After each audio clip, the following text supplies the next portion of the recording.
Hallo Leute und willkommen zum wohl letzten Teil unserer Tunesien-Reise. Es wird dann noch ein Fazitvideo geben. Ja, in diesem Video starten wir beim Camp Redmed in der Wüste und Ziel sind die 3 Bergoasen in Chebika, in Tamersa und in Mides und die sind alle 3 ganz nahe an der algerischen Grenze. Danach fahren wir nochmals über die Rommelpiste und durchqueren den großen Salzsee, bevor wir uns dann langsam auf den Weg in Richtung Norden machen. Ja, schön, dass ihr wieder dabei seid. Auf geht's!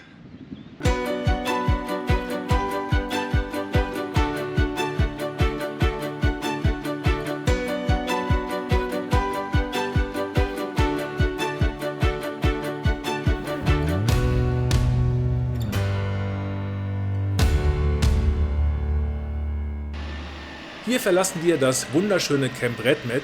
Das liegt südöstlich von Dus. Unseren Reifendruck haben wir abgelassen und so haben wir auch kein Problem, die Sandpiste zurück zur Hauptstraße zu fahren. Wenn ihr das letzte Video gesehen habt, dann habt ihr ja mitbekommen, dass wir uns genau hier an dieser Stelle im Sand festgefahren hatten.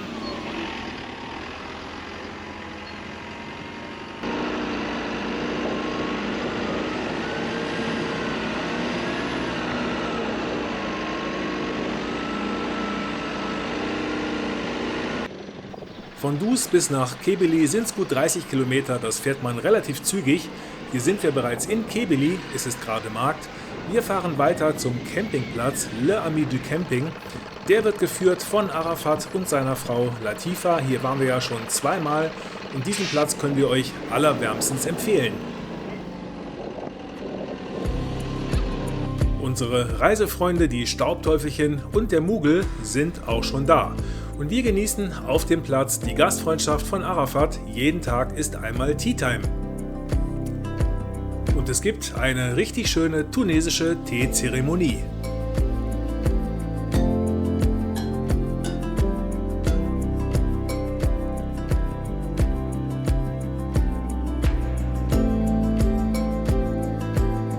Heute lassen wir uns das Abendessen mal ausnahmsweise zum Fahrzeug bringen.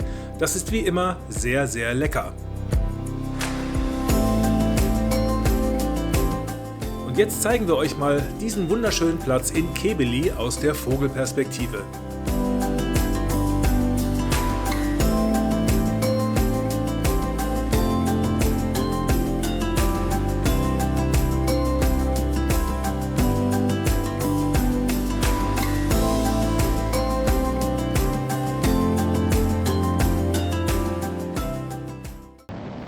Wir verlassen nun Kebeli und fahren durch kleine Dörfer und Oasen in Richtung des großen Salzsees, des Chott el Djerid. Ja, und immer dann, wenn irgendwo Markt ist, wird die Straße zum Ort des Geschehens. Man muss schon ein bisschen aufpassen, wenn man hier durchfährt.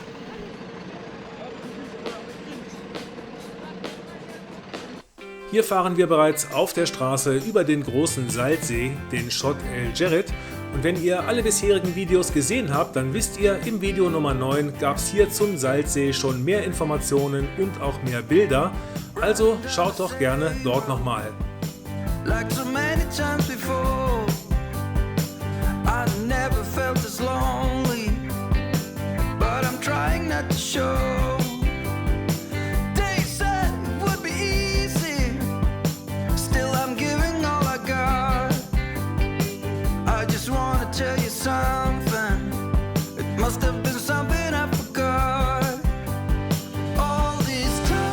Und so schaut es dann aus, wenn einer der wenigen Hotspots entlang des Salzsees von einem Touristenbus geflutet wird.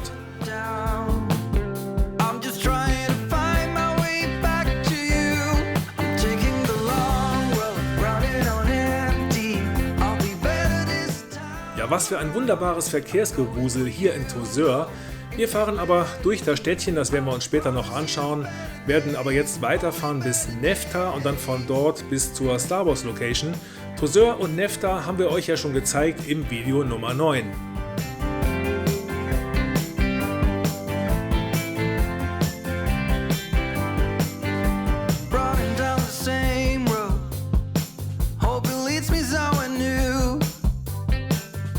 Making up for lost time. Gonna make it right by you. They said it would be easy. Guess I never thought it through. Das sind die Dünen bei der Star Wars Location. Wir nehmen uns ein bisschen Zeit und schauen uns den Filmort an, aber allzu lange bleiben wir nicht, denn schon bald kommt ein Bus und flutet den Ort mit Touristen.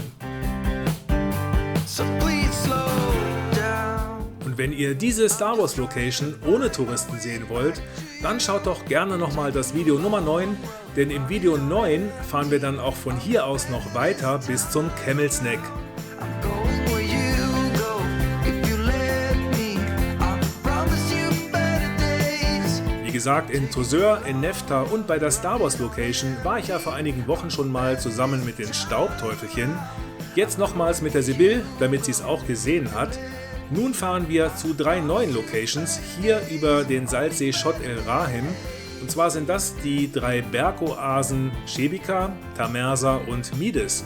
Und alle 3 Bergoasen sind schon sehr nahe an der algerischen Grenze.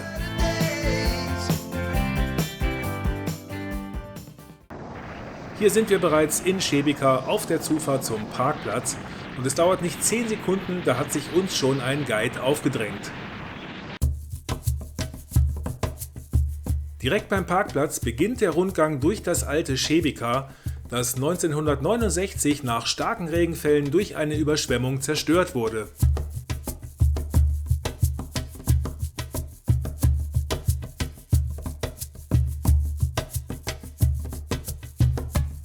Was uns erstaunt: An den Türen sind jeweils 3 Türringe, einer für die Männer, einer für die Frauen und einer für die Kinder.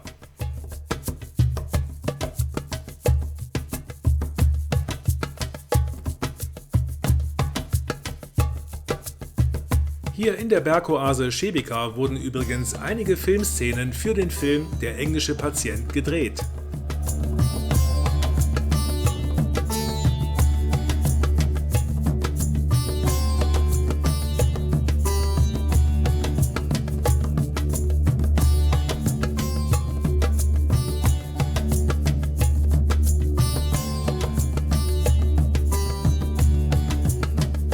Vom Rundweg aus hat man wirklich wunderschöne Ausblicke runter in die Tiefebene bis zum Salzsee. Der Rundweg dauert ungefähr 30 Minuten und ehrlich gesagt, einen Führer braucht man dafür nicht unbedingt.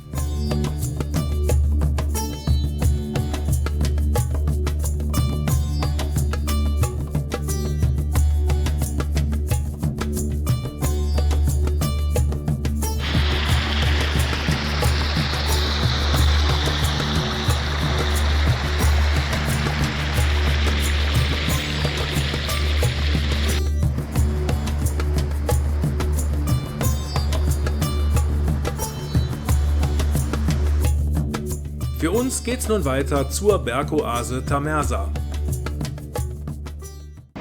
Die Strecke zur Bergoase Tamersa ist ein einziger Traum. Ihr seht es selber, Serpentine um Serpentine, schön weit geschwungen, da macht das Fahren richtig Spaß.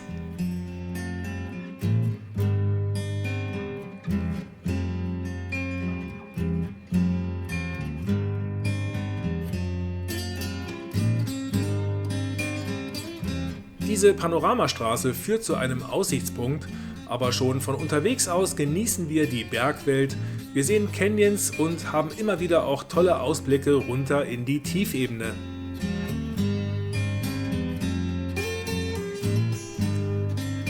Beim Aussichtspunkt drängt sich uns schon wieder ein Guide auf, der fährt da vorne mit dem Moped vor uns her.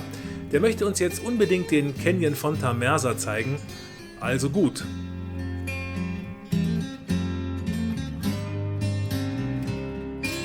Bevor jetzt der Eindruck entsteht, dass wir uns ständig Guides aufschwatzen lassen, für den Canyon in Tamersa ist das wirklich empfehlenswert.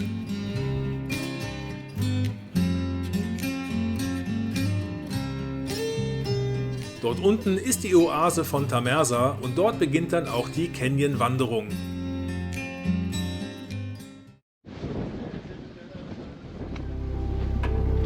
Im Canyon gibt es einiges zu entdecken, nicht nur schöne Steine, sondern vor allem einen spektakulären Weg unterhalb steiler Felswände.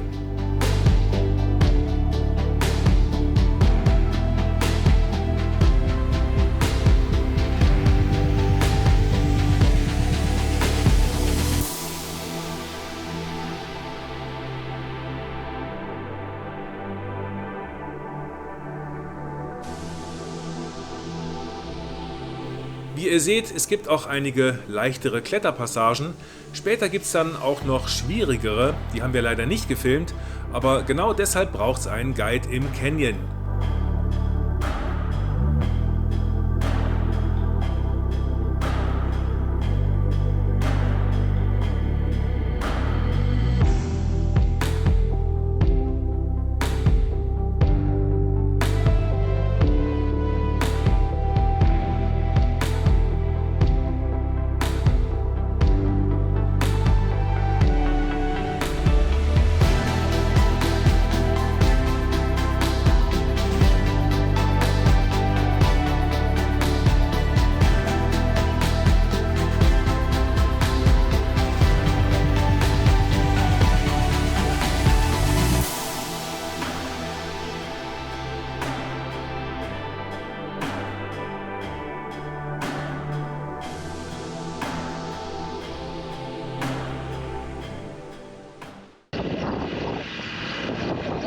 Übernachtet haben wir übrigens beim Hotel de la Soleil in Tamersa. Das sieht zwar von außen nicht so dolle aus, aber das Restaurant ist wirklich sehr zu empfehlen.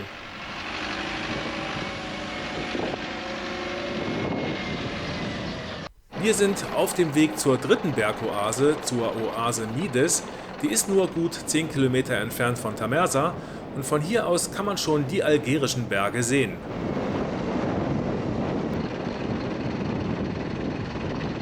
Kaum in der Bergoase Mides angekommen, nehmen wir uns einen Führer und machen erstmal eine Besichtigung vom alten Dorf Mides.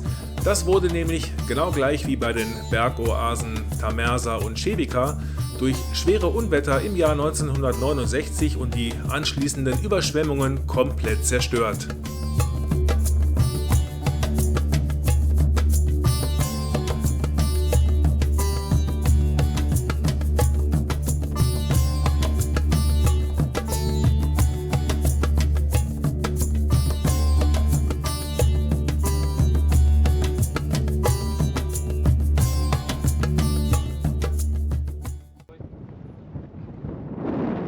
Direkt hinter dem Dorf Mides gibt es eine Aussichtsplattform und von dort hat man einen fantastischen Ausblick in den gut 3 Kilometer langen Canyon.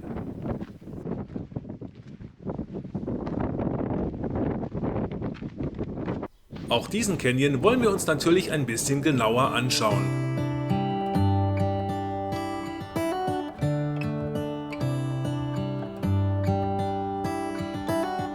How come the stars come to shine when it's dark from so far away and show us where we are? What makes the sun go to sleep every night and what's it dreaming of? I wonder. Was hier ausschaut wie eine wunderschöne 4x4 Offroad-Strecke. Erstens ist der Sand sehr, sehr weich und zweitens ist er auch noch sehr salzig, also das ist gar nicht gut für das Fahrwerk. Und zweitens, je nach Jahreszeit und Regenmenge kann das Wasser hier im Canyon bis zu 2 bis 3 Meter hoch fließen.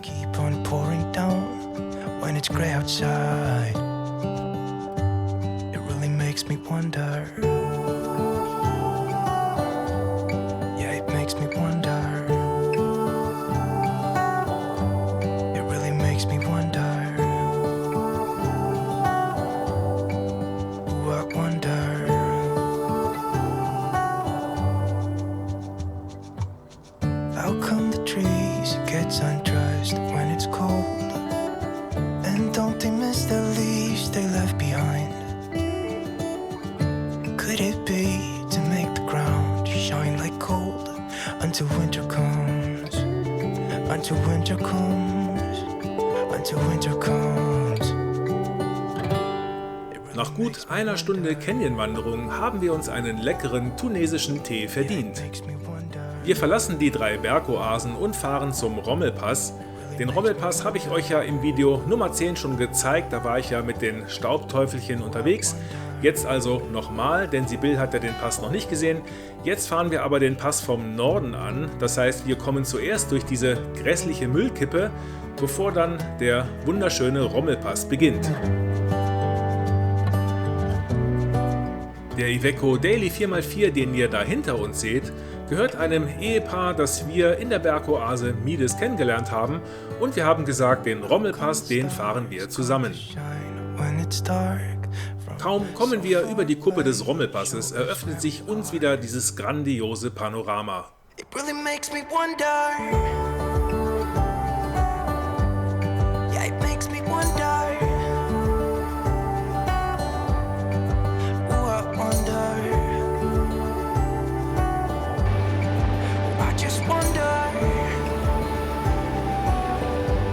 It really makes me wonder. Und das ist unser Nachtplatz mit Ausblick. Yeah, I wonder. Yeah, it makes me wonder. Ooh, it makes me wonder.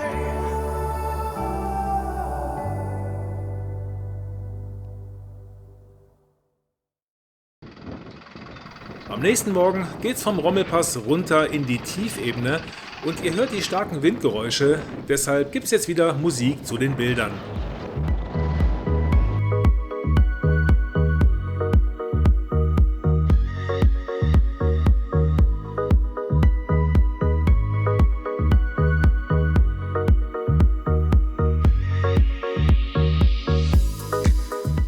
Im Video 10 hatten wir super schönes Wetter, als wir die Rommelpiste gefahren sind.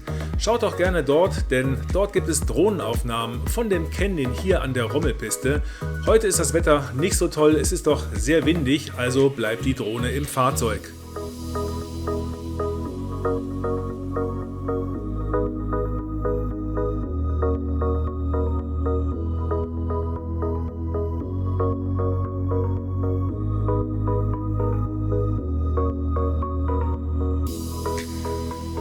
Gleich sind wir am unteren Ende der Rommelpiste angekommen. Dort verabschieden wir uns von unseren Reisebegleitern und fahren wieder zurück zum großen Salzsee Chott El Djerid. Zuerst müssen wir aber noch durch diese Oase und ihr seht, unsere Höhe von 3,55 Meter ist nicht immer kompatibel mit den an der Straße stehenden Palmen. Zum Salzsee Chott El Djerid nehmen wir aber nicht die Schnellstraße, sondern wir wählen eine Piste durch die Wüste und wir fahren hier gut 2 Stunden durch absolut menschenleeres Gebiet.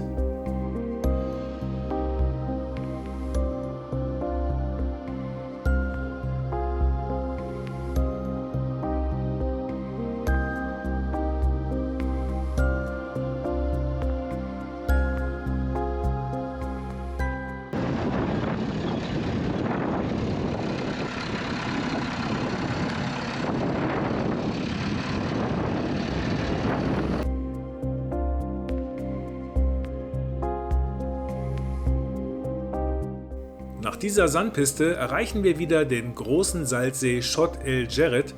Ja, diese Strecke bin ich wohl in den letzten 2 Monaten Tunesien 4 oder 5 Mal gefahren, aber an einem Spot sind wir immer wieder vorbeigefahren, und zwar steht da draußen im Salzsee ein verlassener Bus. Da sollte man natürlich nicht mit dem LKW reinfahren, man könnte ja auch versinken. Wir laufen da zu Fuß hin. Vom Damm des Salzsees bis zum Buswrack sind es ungefähr 1 Kilometer Fußmarsch. Den Grund, warum der Busfahrer hier rausgefahren ist, habe ich leider nicht rausbekommen.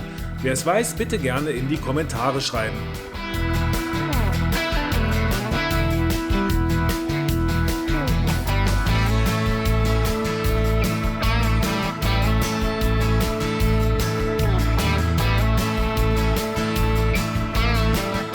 Beim Buswrack treffen wir dann diese Wagemutigen, die mit ihrem 3,5 Tonnen Sprinter hier raus zum Bus gefahren sind.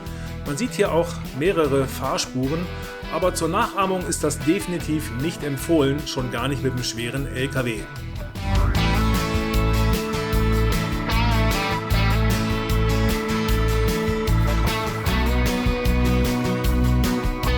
Zurück bei der Straße über den Salzsee sind wir nun inzwischen 3 Overländer-Fahrzeuge und wir bleiben noch für einen kurzen Schwatz.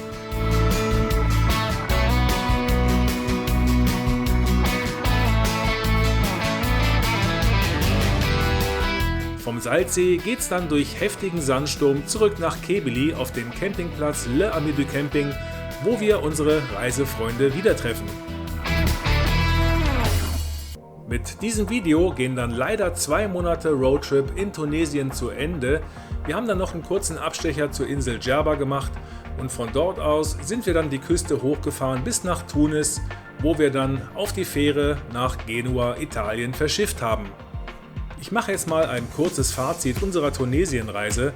Es gibt natürlich viel mehr Plus als Minus. Zu den Plus gehören ganz klar, es gibt viele schöne Spots abseits der Mainstream-Routen. Die meisten kommen ja in Tunesien an und fahren direkt von Tunis durch bis nach Dus in die Wüste. Aber es gibt eben unterwegs auch sehr viele schöne Spots, wie zum Beispiel die Rommelpiste, den Bouhetma Nationalpark oder auch die Kerkenna-Inseln. Die Menschen in Tunesien sind sehr offen gegenüber Touristen. Wir wurden überall gastfreundlich aufgenommen.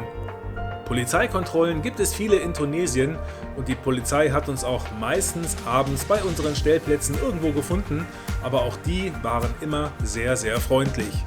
Auch die Lebenshaltungskosten sind günstig in Tunesien, man bekommt also recht viel für sein Geld. Auf der Minusseite fällt mir nur eines ein, das ist das ungelöste Müllproblem und das wird wohl leider noch einige Zeit so bleiben.